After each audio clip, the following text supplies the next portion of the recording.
Now, tell me who you want. Get me Father Christmas.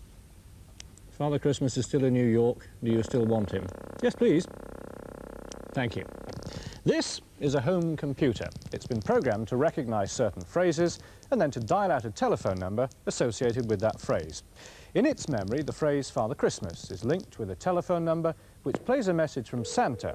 And right now it's dialing New York 976-3636. This is Santa Claus, and today I'm going to tell you about Christmas and George Washington. George Washington was the first president of the United States. His home is called Mount Vernon. It's in Virginia. It's a beautiful house. Oh, sorry. One use for the home computer then, and all thanks to the instructions it got from one of these, an audio cassette.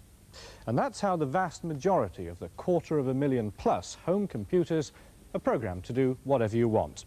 This is the very latest, the BBC microcomputer, launched this week.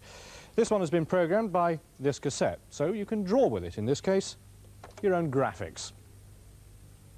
Over here, we've got the same computer, only a different cassette. And this one gives you VAT. Very boring. And finally, another version of the same computer. This one gives you the hideous Rubik Cube.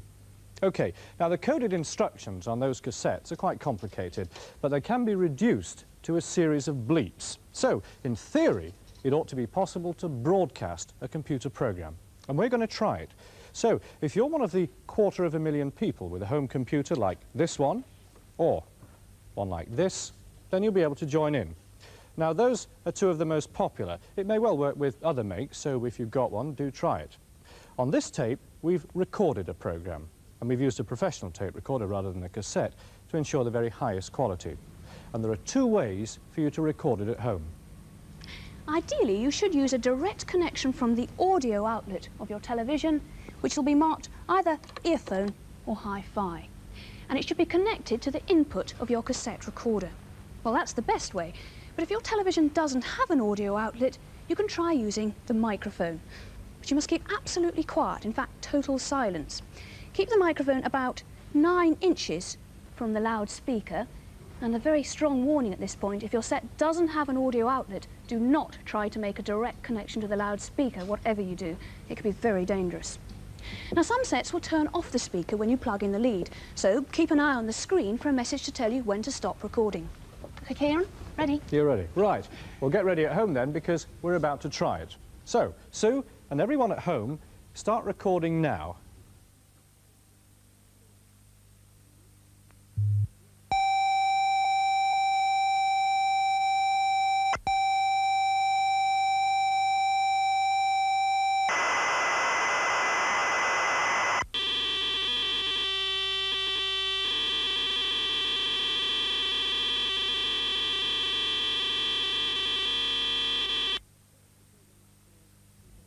OK, you can stop recording now.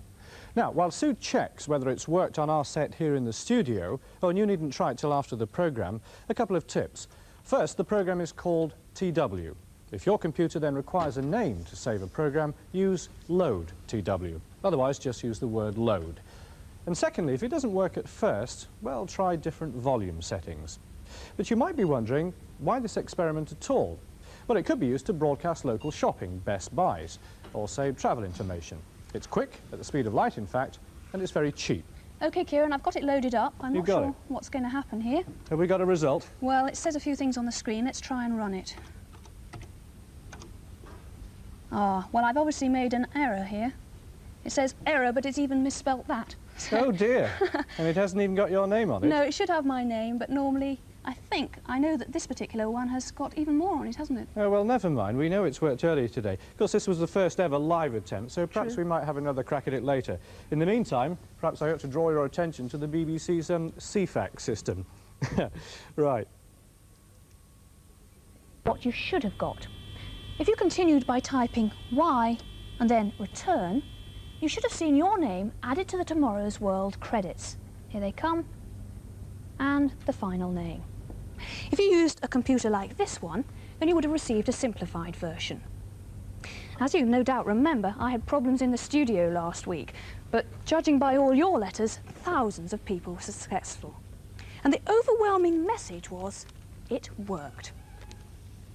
Any future transmissions will have to be broadcast outside normal hours, and that'll involve discussions between the BBC and the Home Office. And of course, there's also the question of who's going to pay.